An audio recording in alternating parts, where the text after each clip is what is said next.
yang telah memberikan rahmat dan hidayahnya kepada kita semua, sehingga di kesempatan pagi hari ini kita bisa bersama-sama berjumpa di dunia maya dalam rangka pembekalan magang dalam kondisi sehat walafiat, tidak kurang suatu apa.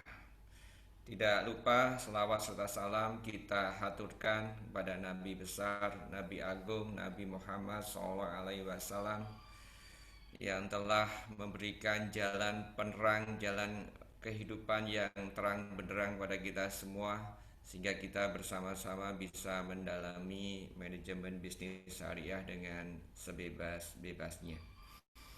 Hadirin yang saya hormati, eh, program magang di semester dan di tahun ini berbeda dengan yang sebelum-sebelumnya ataupun di prodi-prodi sebelumnya.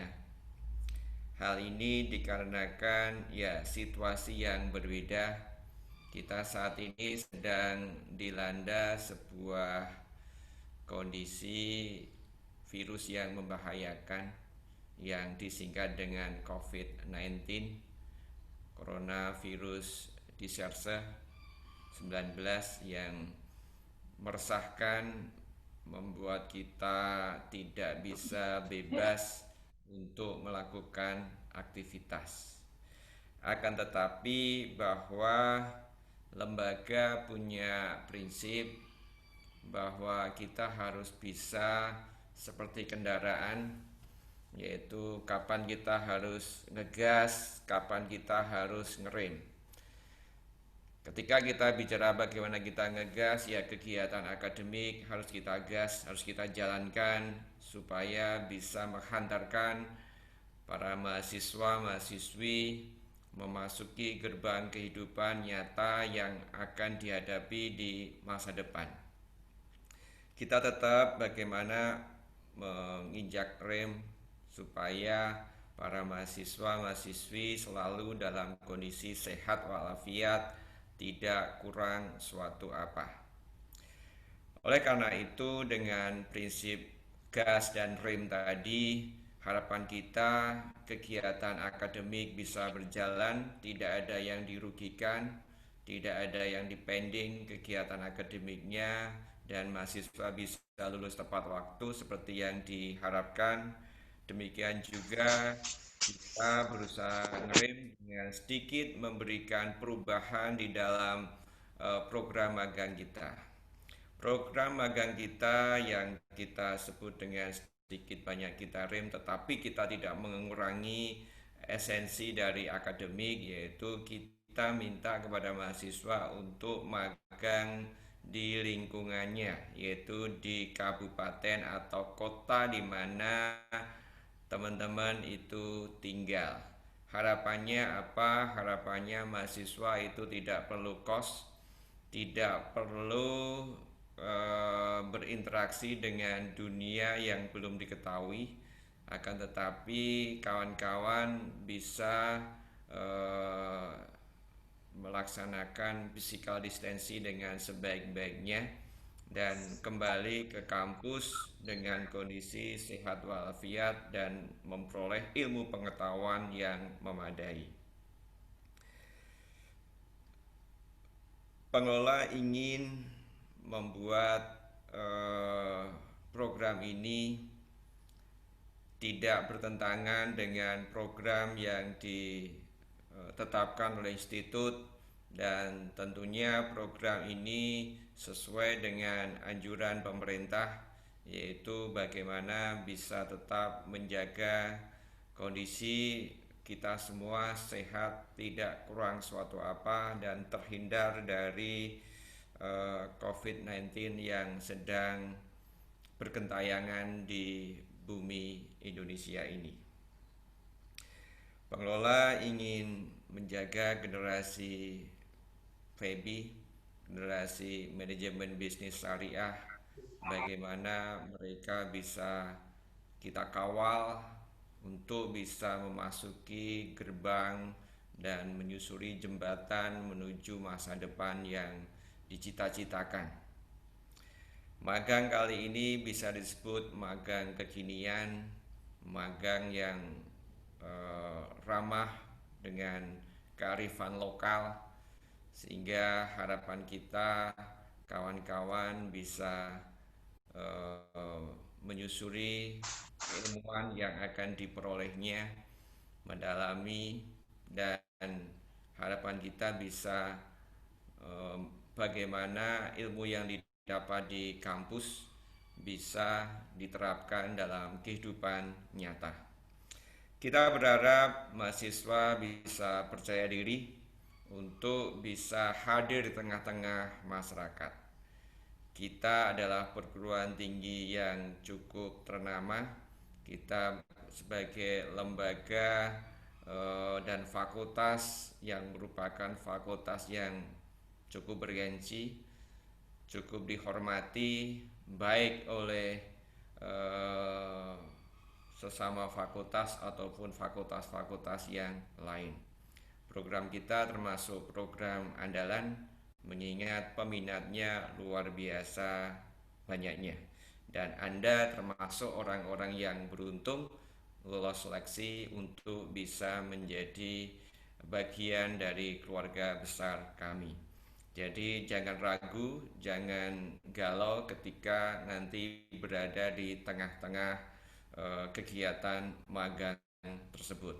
Percaya diri, malu bertanya akan sesat di jalan. Artinya ketika kawan-kawan memang merasa ada hal-hal yang perlu ditanyakan, dikonfirmasikan, ya tanyakanlah. Jangan diam tetapi aktif, aktif tetapi sopan. Ini merupakan kunci untuk keberhasilan kawan-kawan. Ini merupakan juga bagian dari pintu dan juga bagian dari marketing kawan-kawan secara personality di dunia kerja. Bahwa personality kalian saat ini sedang kita tawarkan juga di dunia nyata. Artinya kita tidak bisa berbuat banyak manakala kawan-kawan tidak bisa action dengan sebaik-baiknya. Hal yang utama, yang pertama, jaga alma mater, program studi, fakultas, institut, IAIN Salatiga dengan sebaik-baiknya. Ada hal-hal yang seandainya itu tidak perlu dilakukan, ya jangan dilakukan. Hal-hal yang itu wajib dilakukan, ya dilakukan. Dan itu tentu mahasiswa tahu persis mana yang baik dan mana yang tidak baik. Yang terakhir dan yang utama adalah tetap jaga kesehatan, lakukan physical distancing dengan sebaik-baiknya. Kita berharap kawan-kawan kembali ke kampus dalam kondisi sehat walafiat dan memiliki ilmu pengetahuan yang lebih memadai, yang bisa sebagai bekal kehidupan kawan-kawan memasuki gerbang masa depan yang diimpi-impikan. Sebagai permintaan kawan-kawan panitia, kita memohon ridho dari Allah Subhanahu wa Ta'ala. Semoga pembekalan magang ini bisa berjalan dengan lancar, bisa berjalan dengan penuh berkah, dan bisa tercapai apa yang kita inginkan dan kita mimpi-mimpikan bersama. Berawal dari mimpi, itulah semua akan menjadi kenyataan. Kita buka bersama-sama pembekalan KKL ini, pembekalan magang ini dengan bersama-sama membaca basmalah. Bismillahirrahmanirrahim. Itu saja yang bisa saya sampaikan. Terima kasih kepada segenap pengelola, terima kasih kepada segenap panitia, terima kasih kepada segenap DPL, dan terima kasih kepada segenap peserta magang dan terutama kepada para pemateri. Kita mohonkan untuk bisa memberikan bekal yang cukup untuk kawan-kawan mahasiswa memasuki dunia magang dengan sebaik-baiknya. Itu saja yang bisa saya sampaikan. Kurang lebihnya mohon maaf. Billahi taufiq wal hidayah. Wassalamualaikum warahmatullahi wabarakatuh. Waalaikumsalam warahmatullahi Waalaikumsalam wabarakatuh. warahmatullahi wabarakatuh. Terima kasih Bapak Dr. Anton Bawono, MSI, untuk sambutan yang diberikan. Selanjutnya yaitu acara doa yang akan dipimpin oleh Bapak Fatkan Budiman. Waktu dan tempat kami silakan. Assalamualaikum warahmatullahi wabarakatuh. Waalaikumsalam warahmatullahi wabarakatuh. Bismillahirrahmanirrahim. Alhamdulillah. Ya Rabbana lakal hamdu kama yanbaghi li jalali wajhil karim wa 'azimi sultanik. Allahumma shalli ala sayyidina Muhammad wa ala ali sayyidina Muhammad. Subhanaka la ilma lana illa ma 'allamtana innaka antal alimul hakim.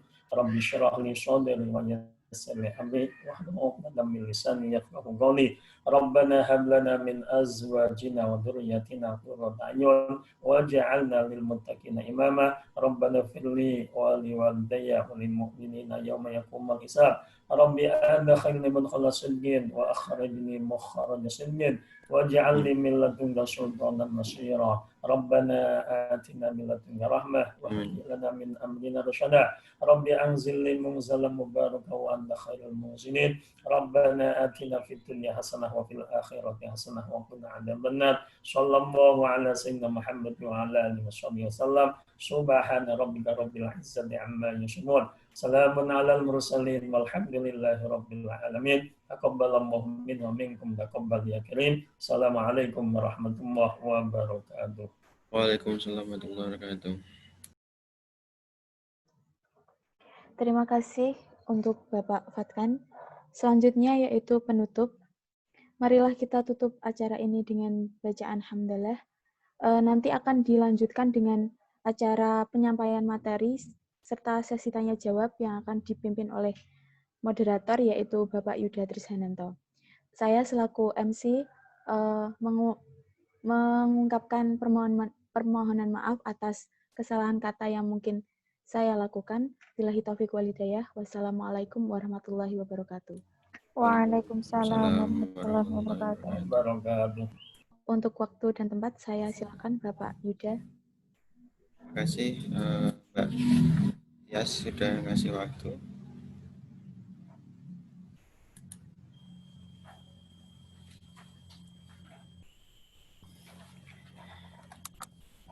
Langsung aja karena waktu sudah menunjukkan 8:30, kurang 6 menit. Terima kasih Pak Dekan atas waktunya sambutannya sama Pak Fathan yang sudah meluangkan waktu untuk ikut acara kegiatan ini. Langsung saja, di sini saya sebagai moderator akan menyampaikan beberapa kriteria kegiatan yang ada di pagi hari ini. Pertama-tama, sholawat serta salam kepada junjungan kita. Pertama-tama mengucapkan puji syukur kepada Allah SWT, yang mana pada pagi hari ini kita bisa berkumpul dalam keadaan sehat walafiat. Yang kedua kalinya, sholawat serta salam tetap tercurahkan kepada junjungan kita Nabi Agung Nabi Muhammad Sallallahu Alaihi Wasallam, yang kita nanti syafaatnya di dalam kiamat nanti. Allahumma amin.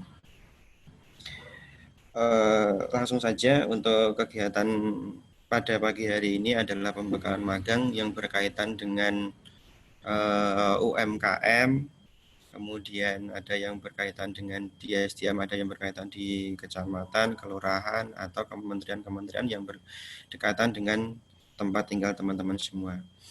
Tapi untuk materi kali ini yang akan disampaikan adalah masalah tentang UMKM. Apa aja atau kegiatan yang ada di UMKM, kemudian nanti teman-teman di UMKM itu ngapain aja dan sebagainya, seperti itu. Karena di tahun ini berbeda dengan tahun yang sebelum-sebelumnya atau nanti yang sudah-sudahnya. Karena di tahun ini teman-teman sangat spesial sekali di situ. Biasanya di perusahaan-perusahaan, kita dispesialkan di UMKM di situ. Oke, langsung saja karena waktu sudah lumayan siang di situ. Untuk pemateri pertama, sudah masuk, Bu. Untuk pemateri pertama, atas nama Ibu Septi Kurnia Prastiwi SEMM. Profil, tempat, tanggal lahir, Kulon Progo 24 September 1983. Status, menikah dan 3 anak. Agama, Islam. Bisnis yang digerutinya di situ Azza Catering Window Martani, beralamat Ngemplak, Sleman, Yogyakarta. Untuk pendidikan, SDN Catur Tunggal 4 Sleman, Yogyakarta. SLTPN 4 Depok, Yogyakarta. SMUN 6 Yogyakarta. S1 Manajemen Universitas Negeri Yogyakarta. S2 Magister Manajemen Universitas Negeri 11 Maret. Untuk pekerjaan, beliau pembisnis dan juga sivitas akademik. Dari 2007 sampai 2009 menjadi karyawan PT Palasari Jaya Pratama. Kemudian 2009 sampai 2011 dosen luar biasa Fakultas Teknik Informatika UTY. 2012 Wakil Direktur CV Azza Widya Karya atau yang cateringnya tadi, wakil direktur utamanya. Kemudian 2014 dosen manajemen bisnis syariah FEBI IAIN Surakarta. Beliau sekarang 2019 menjabat Kepala Laboratorium FEBI IAIN Surakarta. Moto hidup beliau, berencana baik, berniat baik, lakukan dengan baik. Itu adalah moto dari pemateri pertama kita dan CV dari pemateri pertama kita. Dan saya akan menyebutkan langsung saja CV dari pemateri kedua yang tidak kalah trennya. Ya, karena teman-teman sekarang pasti sudah tahu semua di situ. Saya bacakan CV-nya. Ibu Amanda Firmantias Putri Pertiwi SE MSI.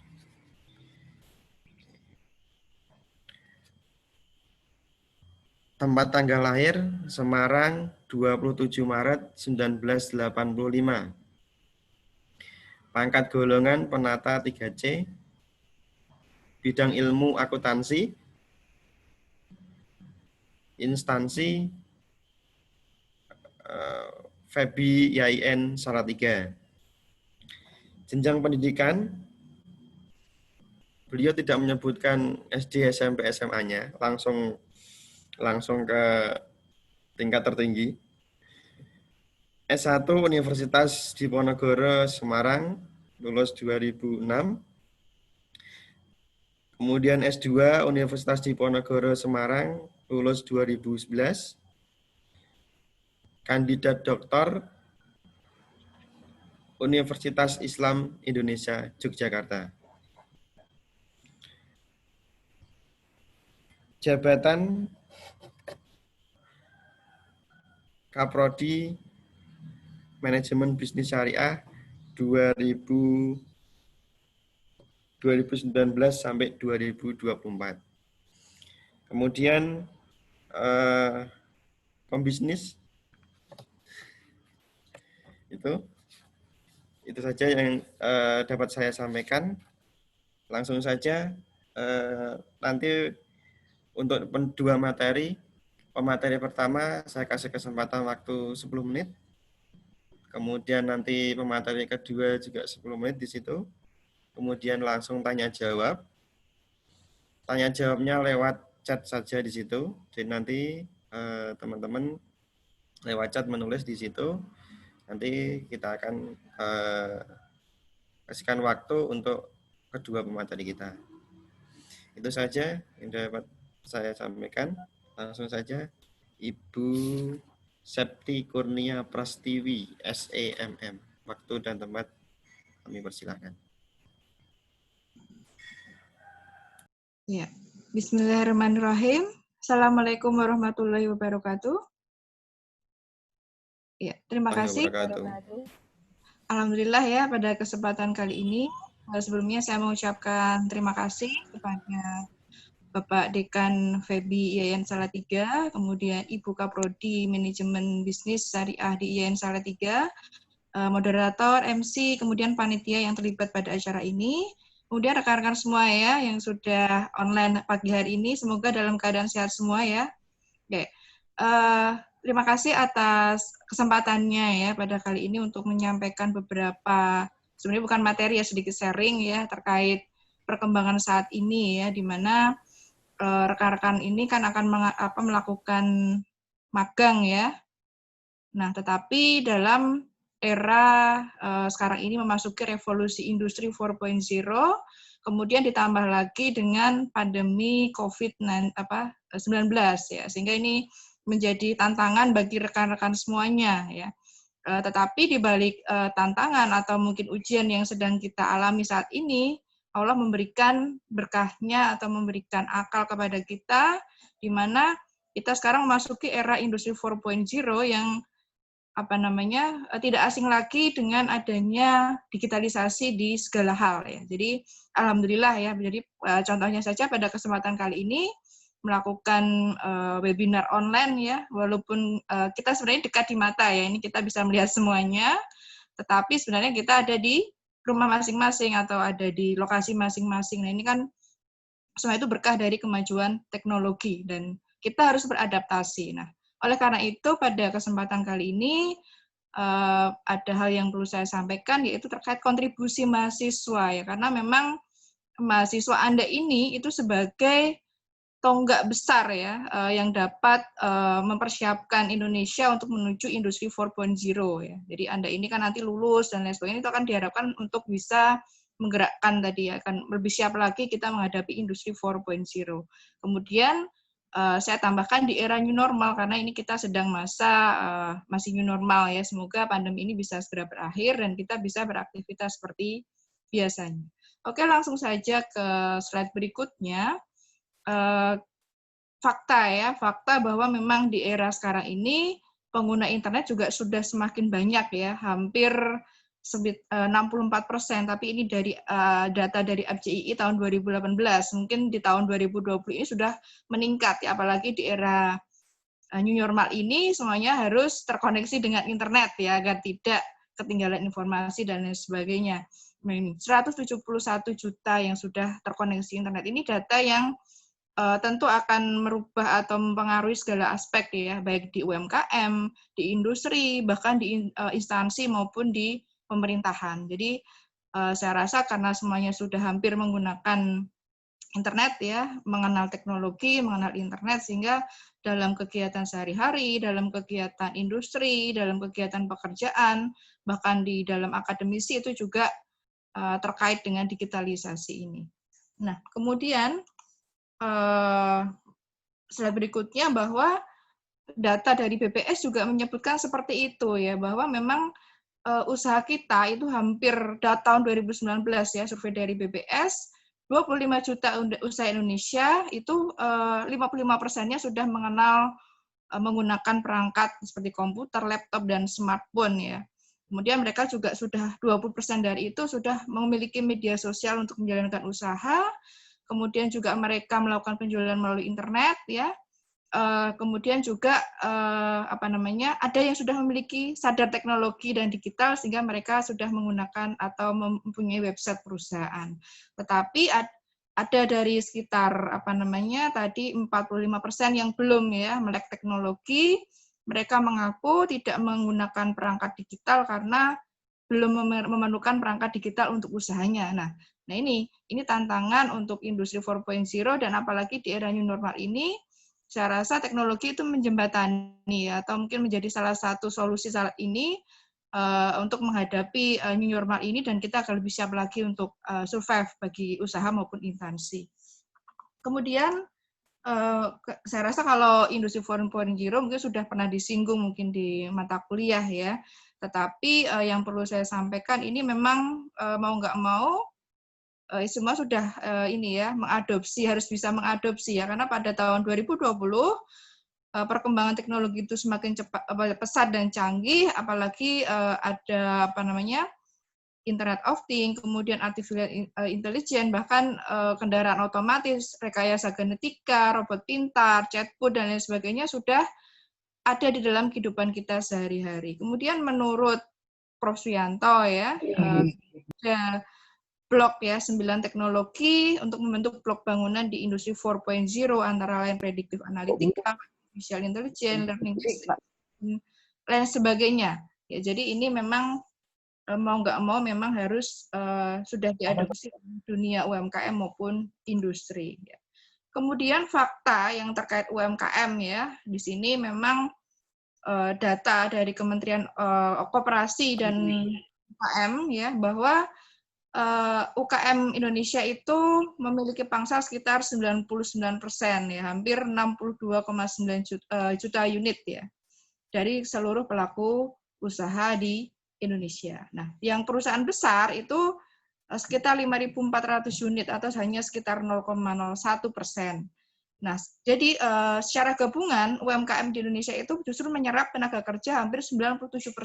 Nah, ini menjadi fakta dan ini juga menyadarkan kita bahwa UMKM ini menjadi penyumbang lapangan pekerjaan yang besar ya. Jadi tidak menutup kemungkinan lulusan-lulusan di mana mungkin manajemennya atau di FEBI itu nanti juga banyak yang terserap di UMKM ya, karena memang datanya seperti itu ya. Jadi banyak lapangan pekerjaan itu justru diciptakan dari UMKM di Indonesia ya. Nah, kemudian dari 64 juta itu hampir 98-nya merupakan usaha mikro kecil ya, atau apa namanya yang selebihnya itu perusahaan besar. Jadi apa namanya dari data tersebut ya, nah ini kita perlu memberdayakan UMKM ya, karena apalagi di era new normal ini akibat pandemi COVID itu banyak perusahaan yang melakukan PHK ya. Nah ini sehingga ini merupakan tantangan bagi UMKM Indonesia ya. Jadi ada beberapa hal ya tantangan mungkin di slide berikutnya ya. Jadi di era revolusi industri 4.0 itu banyak usaha mikro kecil yang masih gagap teknologi ya. Tadi dari data juga disebutkan mungkin belum semua yang menggunakan media teknologi informatika ya, karena mereka mungkin belum paham tentang literasi digital dan sebagainya. Nah, baru ada 13% atau sekitar 8 juta UMKM itu yang sudah terhubung dengan marketplace digital. Jadi mereka sudah memanfaatkan beberapa marketplace, e-commerce, digital marketing, digital bisnis, dan lain sebagainya. Kemudian penerapan teknologi digital di mana UMKM ini dituntut untuk melek teknologi jika kita ingin bersaing dan survive di era saat ini, apalagi di era new normal ini. Kemudian akses permodalan, kemudian perlunya inovasi dan kreativitas untuk dapat beradaptasi dengan perubahan perilaku konsumen. Nah ini sekarang juga di era pandemi ini tentu banyak perubahan-perubahan dari perilaku konsumen ya. Banyak data yang menyebutkan juga bahwa belanja online juga meningkat ya, sehingga ini juga perlu dilirik oleh pelaku UMKM maupun industri maupun instansi yang lain. Kemudian tentunya juga pandemi ini juga berdampak bagi UMKM ya, sehingga baik UMKM maupun industri itu harus melakukan namanya business continuity plan atau dokumen yang nanti menguraikan bagaimana bisnis akan terus beroperasi dan survive selama terjadinya gangguan. Nah ini gangguan lainnya yang tidak direncanakan seperti pandemi ini kan sesuatu yang tidak bisa kita sangka sebelumnya ya, kita sangka sebelumnya, dan ini terjadi mau nggak mau kita harus menghadapinya, sehingga kita harus punya usaha atau industri maupun instansi harus punya perencanaan gimana sih dalam menghadapi situasi seperti ini ya. Mungkin di Ibu Manda selaku Kaprodi itu juga melakukan banyak perubahan ya terhadap sistem akademisi maupun sistem pembelajaran daring nantinya yang dipersiapkan, itu juga harus ada perencanaannya. Begitu juga dengan UMKM maupun instansi atau industri ya. Jadi kita harus melakukan business plan ya. Ke depan kita mau apa? Dan ini harus cepat ya. Kalau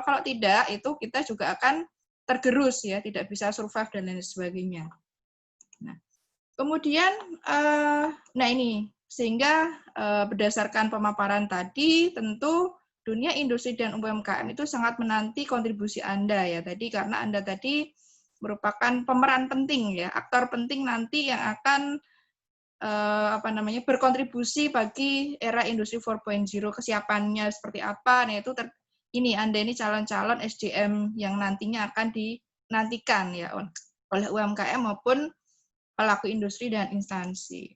Nah, apa saja sih kontribusi yang bisa kita lakukan ya? Nah, ini tentu tidak semuanya ya, tetapi ini gambaran saja bahwa untuk saat ini manajemen SDM itu harus menghadapi revolusi industri 4.0, itu ada beberapa hal yang perlu kita perhatikan. Yang pertama adalah transformasi SDM berbasis digital. Jadi talenta digital dari SDM-nya juga perlu di-upgrade seperti itu, disesuaikan dengan kondisi atau mungkin teknologi yang akan diadopsi oleh suatu perusahaan. Kemudian inovasi human capital, yaitu pelatihan SDM yang disesuaikan dengan perkembangan teknologi saat ini, tuntutan pasar, tadi sudah ada digital talent tadi ya. Kemudian bagaimana mengelola sistem pengelolaan SDM yang berbasis digital ya. Nah, ini mungkin juga banyak software-software yang bisa membantu untuk pengelolaan ini.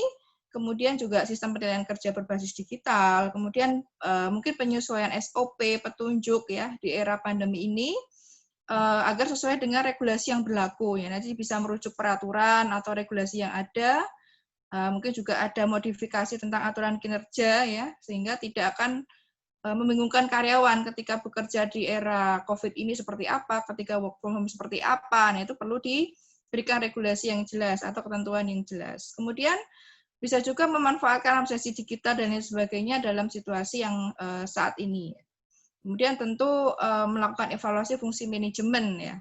Kemudian juga bisa melakukan riset. Nah, nantinya ya, karena kan nanti tempat magang kan berbeda-beda, mungkin ada yang di UMKM, ada yang di instansi perusahaan maupun di pemerintahan. Nah, ini mahasiswa tentu nanti akan dilibatkan ya di dalam kegiatan mereka. Nah, ini mana sih yang bisa kita bantu ya, jadi tidak semuanya, mungkin ada yang sudah melakukan itu, mungkin ada yang belum. Nah, kita mungkin bisa melakukan tahap awal analisis dulu ya, dievaluasi dulu kira-kira di titik mana yang mereka masih belum ya. Nah, atau mungkin kita evaluasi dulu fungsi manajemennya yang belum mana, kemudian mungkin kita juga melakukan mini riset seperti itu ya terkait dengan SDM ya pada instansi yang nanti tempat Anda magang seperti itu jika diizinkan ya. Jadi mengikuti regulasi dari instansi atau tempat Anda magang dulu. Kemudian selanjutnya, nah ini kalau terkait manajemen keuangan di era industri 4.0 ya, jadi tentunya di era ini akan berdampak pada proses pembukuan, pencatatan keuangan, mungkin investasi juga ya. Sehingga dalam majunya teknologi ini, pembukuan tidak lagi hanya mencatat transaksi dan mencari untung rugi dalam bisnis ya, tetapi bagaimana itu bisa dikombinasikan dengan digitalisasi tadi, kemudian bagaimana di dalam pencatatan dan pembukuan tadi, ada kesehatan bisnis juga perlu diperhatikan ya. Parameter yang menjadi indikasi baik atau tidaknya bisnis tersebut juga tetap diperhatikan. Kemudian juga memetakan masalah keuangan ini yang apalagi di era COVID ini ya, tentu harus ekstra berhemat ya, efisiensi di dalam pengeluaran perusahaan yang tidak penting ya. Ini jadi dipetakan mana yang bisa diefisiensikan. Kemudian kita bisa mengambil keputusan yang penting berdasarkan laporan keuangan yang tersedia. Kemudian juga improvisasi teknologi keuangan, mungkin bisa memanfaatkan pencatatan melalui software-software ya. Sekarang banyak juga kita lihat software-software gratis yang aplikasi yang menyediakan kebutuhan tentang manajemen keuangan ini. Kemudian literasi keuangan, mungkin ada juga instansi atau UMKM yang belum melek ya terkait produk-produk dari keuangan dan lain sebagainya.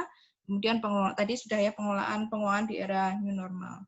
Nah, kemudian, ini UMKM ya, tadi fakta bahwa 98% itu lapangan pekerjaan diciptakan dari UMKM, sehingga ini sangat diperlukan sekali kontribusi mahasiswa ya. Karena memang UMKM ini sangat berperan sekali dalam perekonomian Indonesia ya. Tentu tadi data bahwa dia menyerap tenaga kerja yang cukup tinggi, sehingga diharapkan apalagi di era new normal ini tadi sudah banyak ya PHK yang terjadi, sehingga ketika UMKM kita survive harapannya juga akan menekan angka pengangguran. Nah, kemudian kita bantu agar UMKM itu tetap membantu stabilitasnya agar tetap survive ya. Kemudian juga perkembangan UMKM ini akan semakin baik jika semua lini masyarakat berpartisipasi dalam memajukan UMKM ya, termasuk dari mahasiswa. Kemudian wujud dukungan nyata yaitu mungkin Anda sudah ada praktek atau mungkin tentang kewirausahaan. Ya, ini bagaimana Anda nanti ilmu-ilmu yang sudah Anda dapatkan baik tentang kewirausahaan maupun ilmu-ilmu manajemen yang lain itu bisa di-transfer knowledge-kan kepada UMKM. Kemudian apa sih kontribusi kita bagi UMKM? Nah, ini banyak hal ya, karena kita belum tahu juga kondisi UMKM yang akan Anda tempati nanti. Di awal mungkin Anda bisa melakukan audit manajemen ya, dari fungsi-fungsi manajemen yang ada itu apa sih yang masih kurang di UMKM tersebut, apakah di pengelolaan SDM, ataukah pengelolaan keuangan, atau mungkin nanti di produksinya, atau mungkin di pemasarannya. Jadi Anda bisa menganalisis dulu dari data yang Anda dapatkan.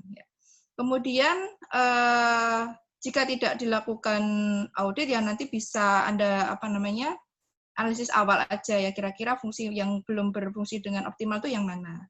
Kemudian update bisnis proses. Jadi dari sini prosesnya ya, baik nanti di operasionalnya, mungkin dalam hal distribusi produknya. Nah, ini bisa menggandeng beberapa jasa ya. Mungkin sekarang kita mengenal ada GoFood, GoGrab ya, atau mungkin jasa pengantaran pengiriman, sehingga ini akan perluas jangkauan pengiriman dan kemudahan dalam pengiriman produk itu akan sampai ke konsumen.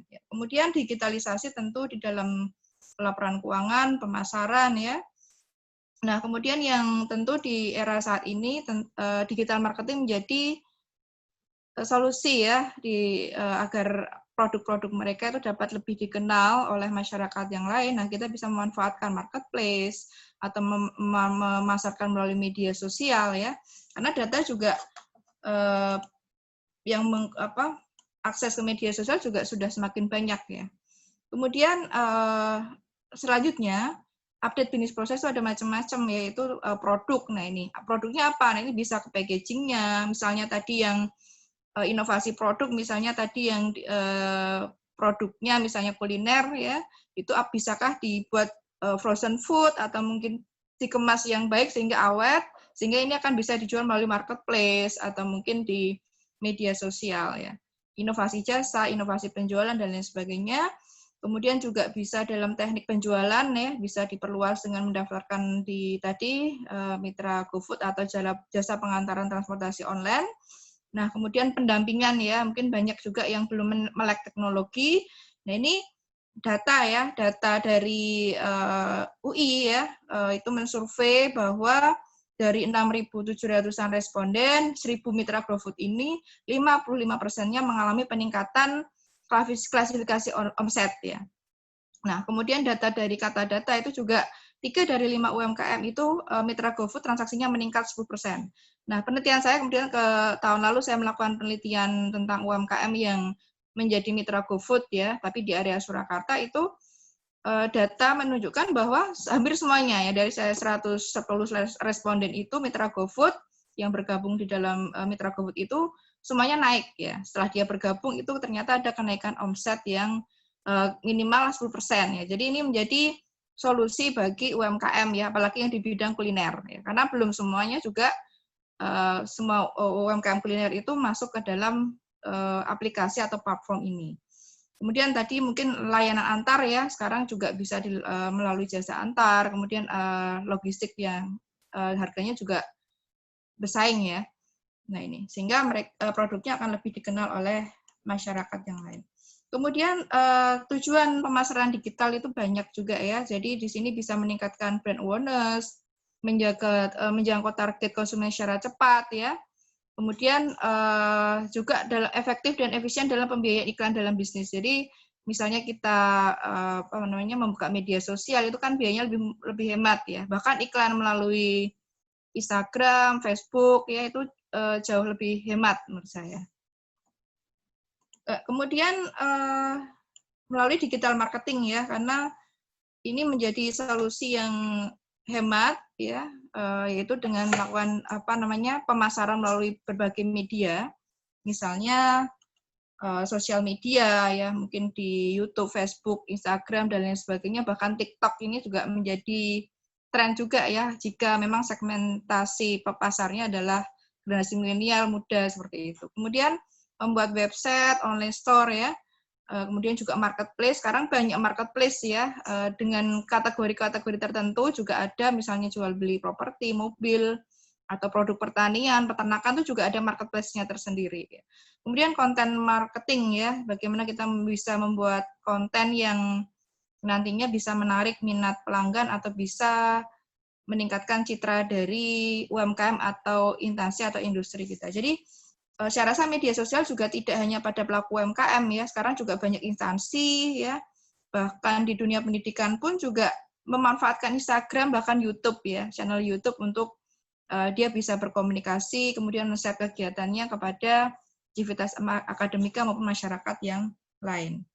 Kemudian melalui email marketing, affiliate marketing ya, marketing automation, kemudian in-game advertising dan lain sebagainya. Ya, kemudian nah ini literasi keuangan digital pada UMKM ini perlu disosialisasikan kepada mereka tentang adanya financial teknologi ya, banyak ya yang mungkin tadi ada masalah di akses permodalan. Nah ini kita bisa kenalkan ya, banyak peer-to-peer lending digital yang ada ya. Nah ini siapa tahu bisa menjembatani akses permodalan tadi. Kemudian dalam hal pembayaran cashless ya, jadi bisa bantu untuk literasi tentang keuangan digital kepada UMKM.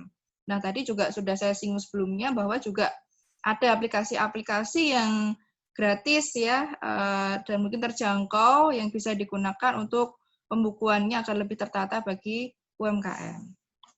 Nah, selanjutnya adalah UMKM di era new normal. Jadi banyak UMKM yang terdampak, tetapi banyak juga yang masih survive ya. Sehingga bagaimana kita bisa memaksimalkan produktivitas dan mengganti setiap aktivitas fisik dengan membutuhkan tatap muka menjadi digital. Jadi mungkin tidak ya jika itu bisa dijembatani dengan pemasaran melalui digital atau mungkin pelayanannya melalui digital dan lain sebagainya. Kemudian UMKM perlu pintar ya, melihat peluang, membuat jejaring yang kuat, kemudian ketahanan, ketangguhan ya.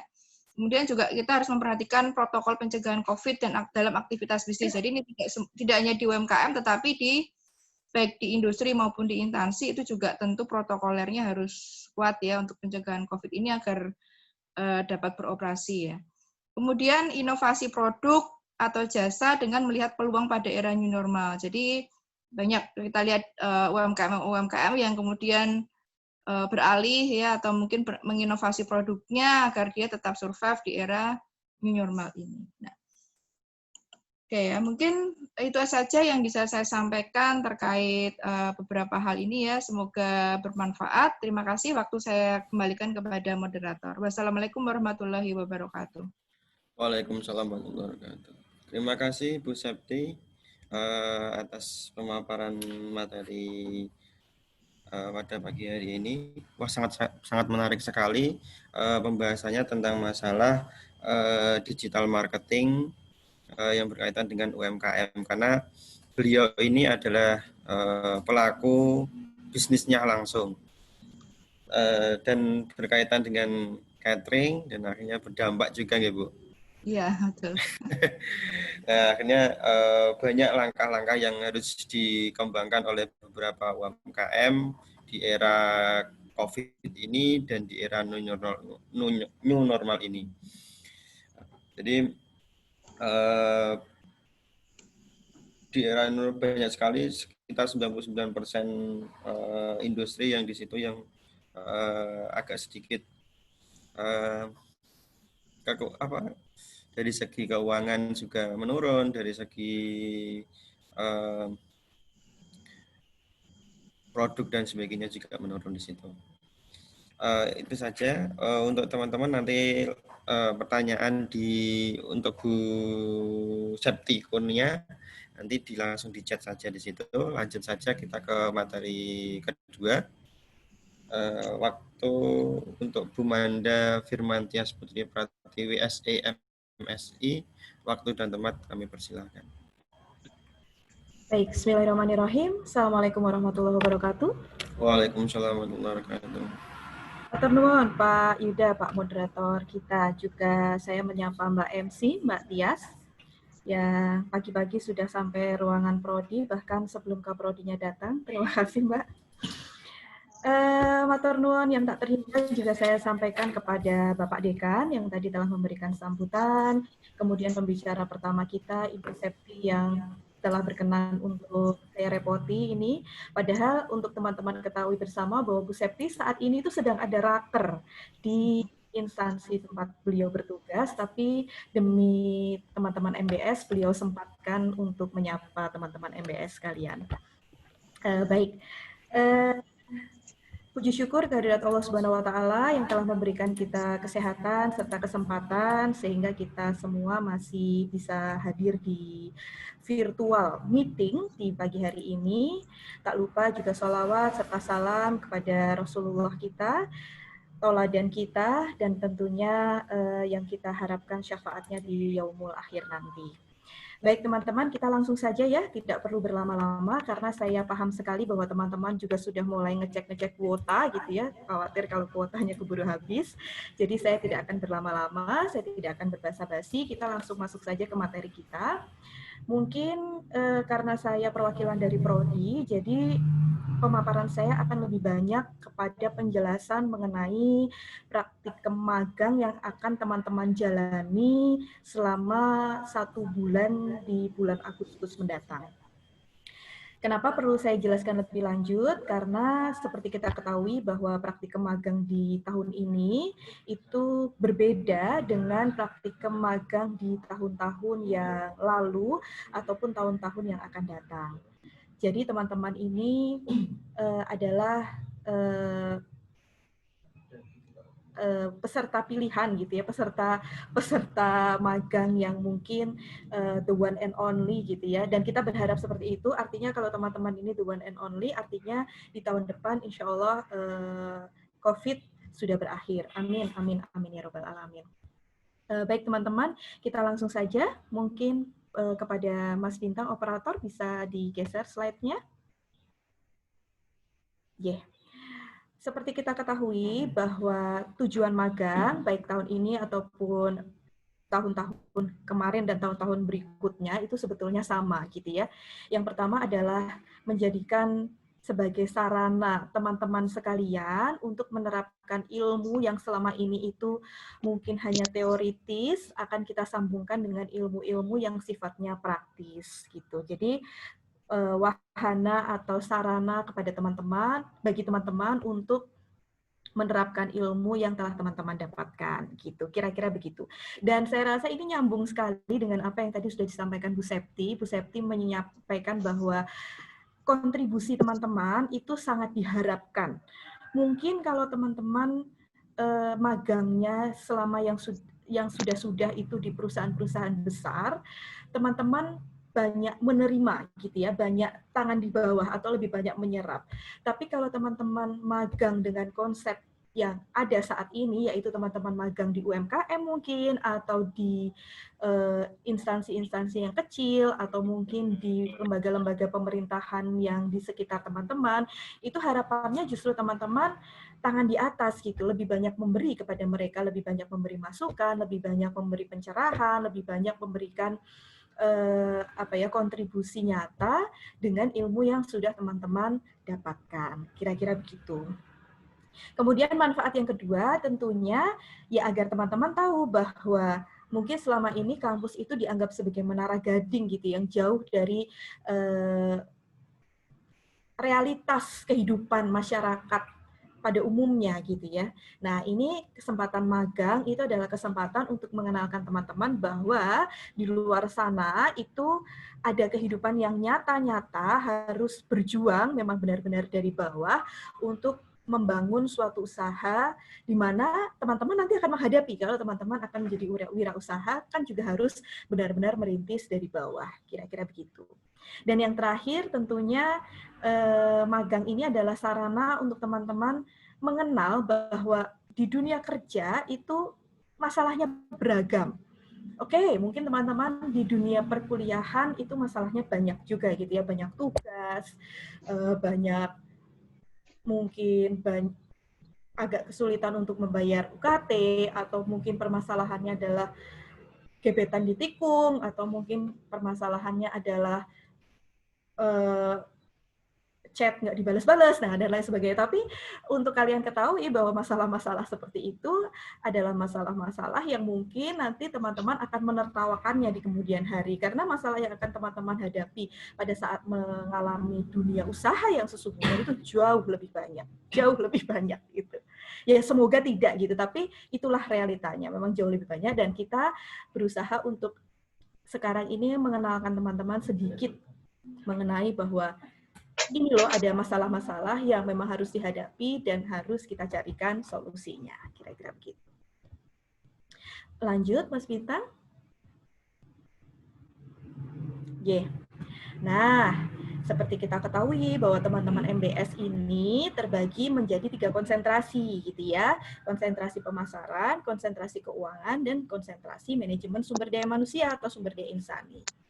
Nah, magang ini kita harapkan juga sebagai sarana teman-teman untuk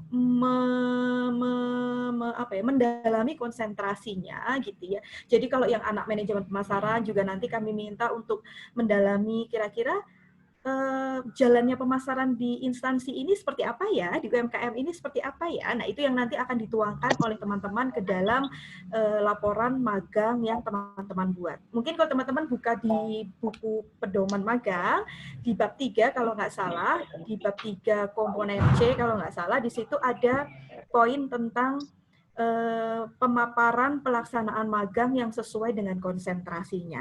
Jadi kalau anak pemasaran ya diceritakan pemasaran di UMKM itu atau di instansi itu seperti apa. Anak keuangan diceritakan jalannya atau manajemen keuangan di instansi itu seperti apa. Anak SDI juga diceritakan begitu, jalannya manajemen sumber daya manusia di perusahaan itu seperti apa. Itu nanti yang teman-teman harus observasi lebih dalam.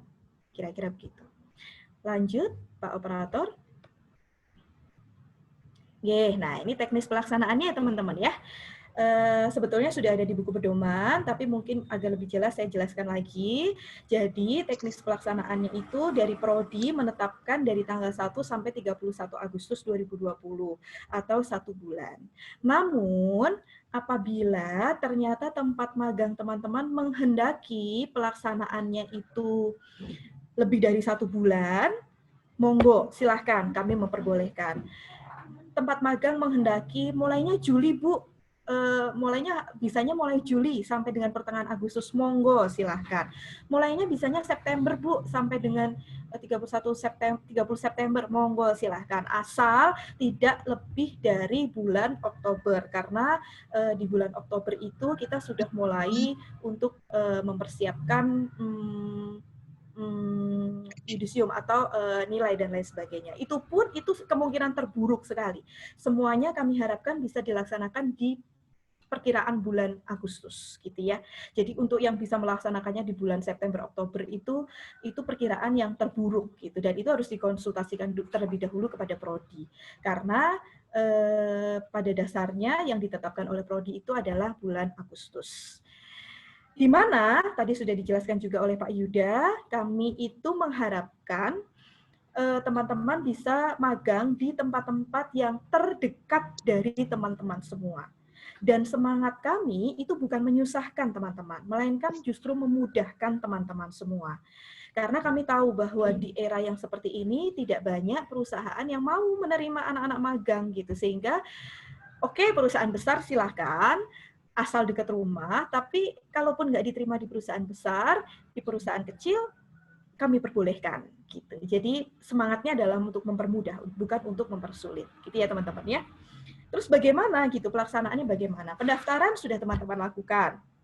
Walaupun nanti setelah pembekalan ini hari Senin nanti admin atau operator akan membuka lagi Google Form untuk teman-teman yang ingin revisi tempat magangnya. Jadi mungkin yang kemarin daftar tapi tempat magangnya masih belum fix gitu. Teman-teman masih bisa revisi sampai dengan 1 minggu ke depan gitu ya, akan dibuka Google Form.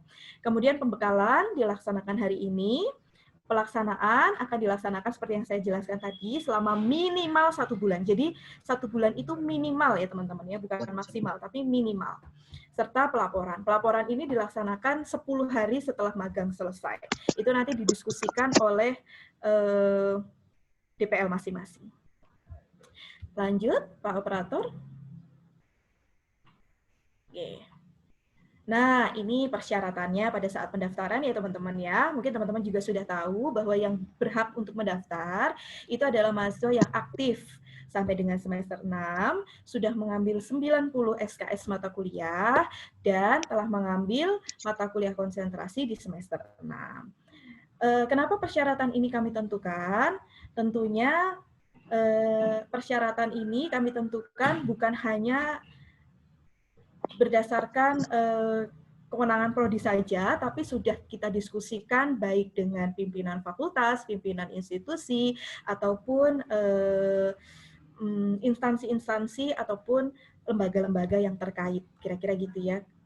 Lembaga-lembaga yang terkait itu bisanya menerima mahasiswa itu yang bagaimana sih? Nah, kita kan harus bisa mengakomodir itu juga teman-teman, sehingga kita harus menetapkan syarat minimal agar supaya teman-teman itu dalam tanda kutip orang sini banget gitu loh, sehingga setidaknya dengan persyaratan yang kami sudah tentukan ini itu sudah anak-anak yang terpilih gitu.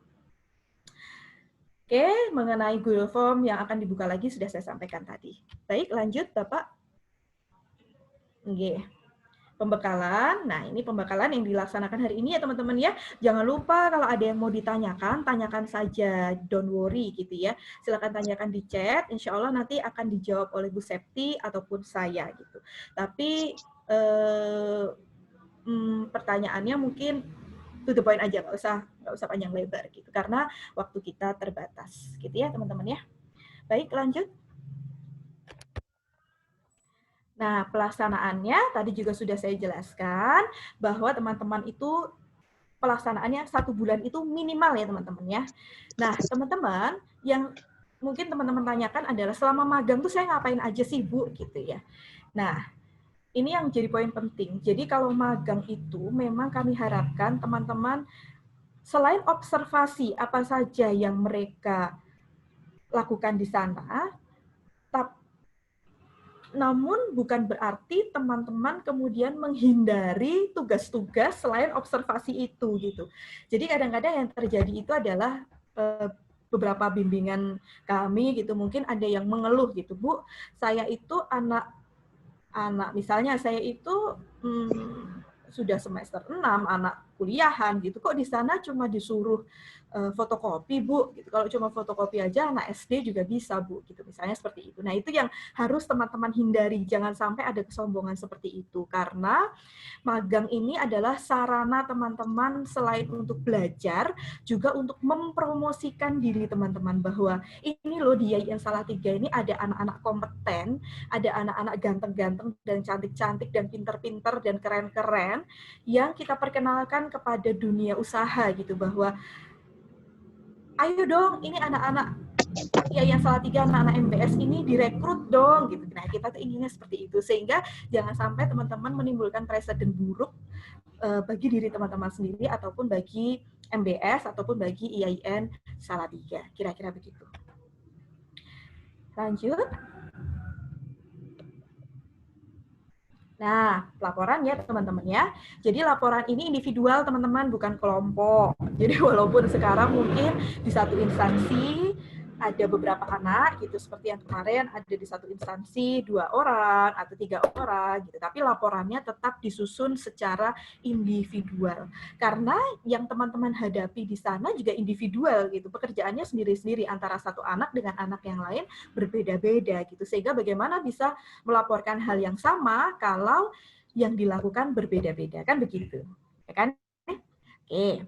Kemudian dikumpulkannya soft copy aja, nggak usah hard copy. Saya tahu teman-teman ini saat ini sedang kondisi susah, sehingga nggak perlu lagi ngeprint, masih direvisi, masih direvisi, nggak perlu. Cukup soft copy saja, di burn di satu keping CD, diserahkan kepada DPL, gitu ya. Kemudian di CD-nya itu ditempel semacam apa ya? Saya punya contohnya nggak ya? Iya, semacam kertas stiker gitu, ada nama teman-teman, kemudian NIM teman-teman, judul dari laporan teman-teman, dan lain sebagainya. Nah, masalah teknis dari laporan akhir ini sudah ada di buku pedoman magang, sehingga mungkin teman-teman bisa baca lebih lanjut saja di buku pedoman magang, gitu ya. Oke, baik. Lanjut. Pak Bintang, yeah. Oke.